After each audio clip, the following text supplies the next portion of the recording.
네, 한 주간 여론 동향 살펴보겠습니다. 리얼미터 배철호 수석 전문위원 나오셨습니다. 안녕하세요. 네, 안녕하세요.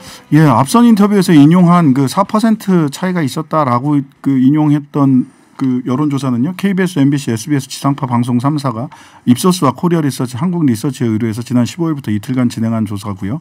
여기서 윤 후보가 39.2, 이 후보가 35.2%포인트 기록해서 오차 범위 이내 인 4%포인트 격차를 보였습니다. 자세한 내용은 중앙선거관리위원회 홈페이지에서 참조하시고요. 이번 인터뷰에서 살펴보는 지상파 3사 방송 지상파 3사 여론조사 관련된 우리가 공지사항도 이걸로 대체하도록 하겠습니다. 예, 지상파 3사는 전문용어로 예. 그렇게 퉁.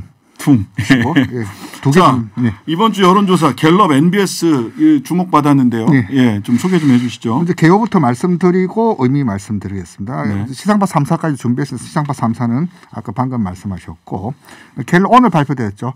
화수목 전국 1,007명 전화 면접 방식이었고요. 표본 오차는 플러스 마이너스 3.1%포인트. NBS 월화수 전국 1,012명 전화 면접 방식이고 이 역시 3.1%포인트. 자세한 내용은 중앙여론조사심의위원회 홈페이지를 보시면 될 것 같고요. 오늘 갤럽 자료 어제 MBS 자료 좀 여의도를 좀 후끈 좀 달구었습니다. 네, 그렇습니다. 왜냐하면 갤럽에서는 윤석열 41%, 이재명 34% 오차범위 밖 결과를 보였고요. MBS는 윤석열 40, 이재명 31. 이 역시 오차범위 밖 결과를 보였습니다. 네네. 아까 말씀 지상파 3사는 플러스 마이너스 2.2%포인트인데 오차범위 아니었고요. 제가 차분히 좀 말씀드릴 텐데 네. 지금까지 보면은 윤석열 후보가 ARS 방식, ARS 베이스 조사에서는 좀 우세하고 이재명 후보는 전화 면접 방식에서는 좀 우세했었다. 네, 그렇습니다. 지난 한 달 전까지는 통설이었는데 네.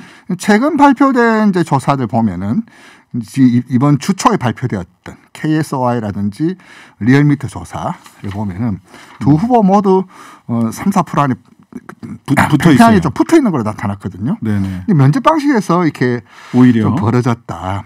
또 이것을 이제 좀 확인해 줄 수 있는 단서를 오늘 갤럽 측에서 좀 부연을 했습니다. 네. 갤럽에서 이렇게 정치 고관심청에서는 네. 자기네 조사, 자체 조사에서는 고관심청에서는 여전히 이재명 42, 윤석열 45.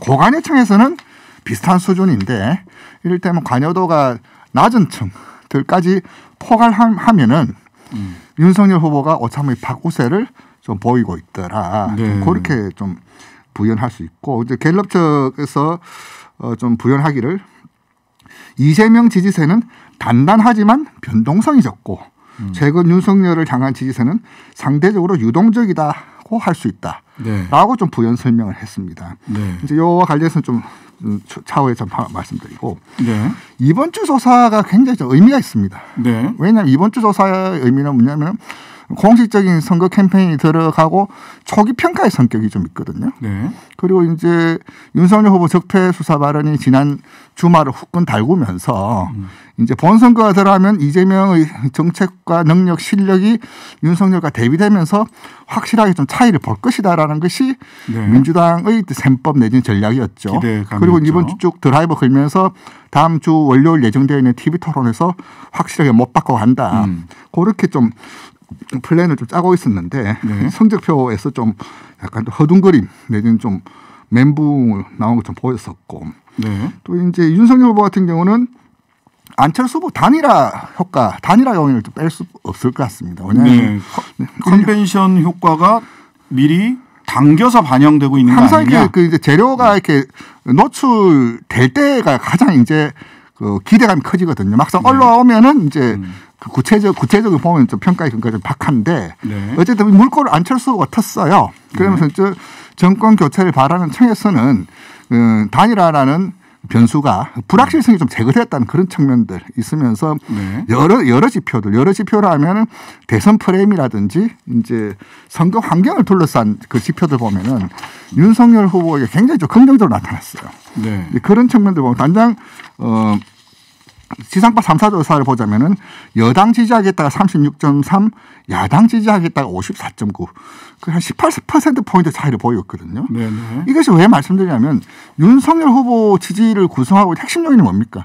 정권 교체 때문에 70을 넘는데 결국 이제 이게 운동장이 넓어질수록 이제 구도가 이제 크게 이제 가파라질수록 네. 자연스럽게 올라가는 것은 그 자연스러운 흐름이다라는 네. 것인데 문제는 이번 주부터 이제 받아들이는 정보가 유권자들에게는 굉장히 예민하고 중요하게 작동할 텐데 선거 시기에 발표되는 여론조사는 캠페인 공식선거운동 들어가면서 발표한 여론조사는 그 이전 여론조사하고는 상당히 좀 무게가 다르거든요. 네. 이제 표심을 결정해야 될 층에서는 누가 될까 어떻게 될까 그래서 예민한데 오늘 발표된 결과를 보면서 민주당에서는 좀 부심한 흔적들이 좀 곳곳에서 보이고 국민의힘은 나름 또 표정 관리하고 있는 그런 흔적도 좀 엿볼 수 있었습니다. 뭐 적폐 수사 발언과 윤안 단일화 효과는 어쨌든 설명을 해주셨고 적폐 수사 발언도 이미 어느 정도는 반영이 된 거다. 향후에 더 사실 굉장히 적폐 수사 발언 이후에 윤석열 후보는 굉장히 거칠고 강하게 문재인 정부에 대해서 비판을 하고 있습니다. 파시스트다 뭐 이런 얘기까지 하고 있는데 이런 얘기들이 그 중도층에게 오히려 영향을 줄 거다라고 예상을 했는데 그렇죠. 역으로 영향을 준 것 같다는 느낌을 받게 되는데 결집력의 크기가 정권 교체 쪽으로 사실 지난주에 KSOI 조사를 보면은 네. 발언의 적절성이나 대통령상을 보면 딱 5대5 딱 갈렸었거든요. 네. 그랬었는데 다들 이야기가 윤석열 후보의 어떤 기획성 도발이 아니라 실언이다. 그리고 잘못 건드렸다. 네. 왜 문 대통령까지 참전시킨 것은 좀 실착이다. 네. 심지어 조선일보에서 사설로 그것은 아니다라고 이제 보수진영 내부에서 나왔었는데 네. 어쨌든 윤석열 후보가 불을 지른 마당에 이제 끌 수는 없고 화력을 이제 더 부으면서 네. 졸제 이제 정권 교체와 재창출 여론이 가파르게 형성이 되면서 오히려 정권 교체 쪽으로 전체적인 지표가 조금씩 높게 나타나는 것 같습니다. 이재명 지지세는 단단하지만 변동성이 적고 윤석열을 향한 지지세는 상대적으로 유동적이다. 윤석열 지지세는 앞으로도 유동성에 많이 노출돼 있다는 거네요. 바로 그 점 제가 아까 차후 말씀드렸다는 것이 바로 그 유동성에 의한 게 어떤 지금 분위기에 쏠려서 왔지만 결국 이제 선거를 하는 이유는 네. 그 후보의 매력, 그 후보에게 맡겨도 되냐라는 그런까지 돼야 되는데 지금 윤석열 후보를 지지하는 이유가 75% 정권 교체 때문에 지지한다는데 네. 굉장히 사실 불안한 지지율이고 거꾸로 정권 교체 지형이 꺾이면은 네. 후보 지지율도 같이 동반해서 꺾일 수밖에 없는 그런 취약성을 가지고 있거든요. 네. 이 말이 곧 그 말인데요. 이재명 후보는 단단하지만 확장하지 못하고 있고 네. 윤석열 후보는 몸짓은 부풀리고 좀 크게 나가고 있지만은 안정적 내지는 튼실하지 못하다. 네. 그 두 가지 이야기를 갤럽에서 보여했다는 거죠. 네. 그렇다면 어떤 변수 앞으로 남은 한 2주 정도, 2주 남짓, 2주 좀 넘는 시간 동안에 변수에 따라서 그 바람의 향배가 맞습니다. 달라질 수 있다. 윤석열 후보는. 마지막까지 위기 관리를 잘 해야 될 것 같은데 윤석열 후보 태도 보면 다 이긴 것 같은 태도로 막 보이던데. 그렇죠. 또 하나는 그 누구는 또 시원하다 당당하다로 말씀하신 분도 계시는 건 보는 사람 관점의 차이고 네. 저는 제가 볼 때는 코로나 확산세와 TV 토론 영향을 좀 보고요. 네. 마지막 변수는 투표율을 봅니다. 투표율. 결국 투표장에 항상 나와야지. 투표율이 높아지면 어느 쪽이 유리하다 뭐 이런 각각의 얘기들이 있어요. 결국 이제 투표율 프리미엄 요인, 투표율 디스카운트 요인이라고 하는데 네. 결국 오늘 리서치 리터시하고 좀 병행해서 말씀드리자면은 네. 여론조사와 실제 왜 차이가 나냐? 네, 그 부분 바로 말씀해 주시죠. 바로 투표율 때문입니다. 네. 왜냐하면 여론조사 앉아서 응답하는 거지만 투표율은 나가서 투표자 권리 행사해야 되거든요. 그렇죠. 그랬을 때 그 투표율이 높은 층에서는 여론조사 응답보다도 플러스 알파 프리미엄 요인이 될 수 있고 네. 투표를 하지 않으면 마이너스 베타 디스카운트 요인이 될 수 있거든요. 네네. 그랬을 때 항상 미국에서 보면은 GOTV라 그래가지고 Get Out the Vote 결국 투표율 관리를 하거든요. 그리고 이제 네.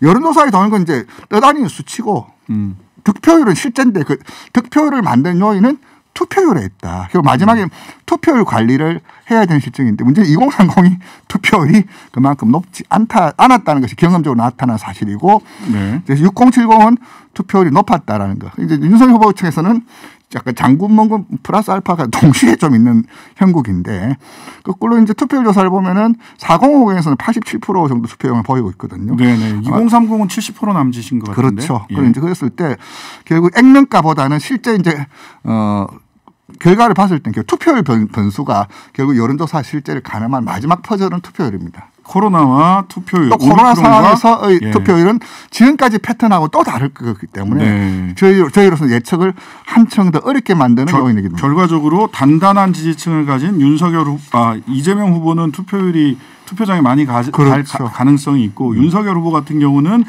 정권 교체라고 하는 바람 이런 것이 계속 유지되지 않을 경우 유동성이 매우 크다. 사실 청기뉴스 같은데 2030이 이제 투표장이 얼마큼 나올 것인가. 그게 이제 윤석열 후보의 강세가 실제로 확인되냐 안 되냐를 가늠하는 핵심적인 기준도 투표율에 있다라고 저는 봅니다. 네, 알겠습니다. 오늘 리서치 리터러시 여론조사 실제 결과가 차이나는 이유까지 같이 살펴봤습니다. 지금까지 리얼미터 배철호 수석 전문위원이었습니다. 감사합니다. 네, 감사합니다.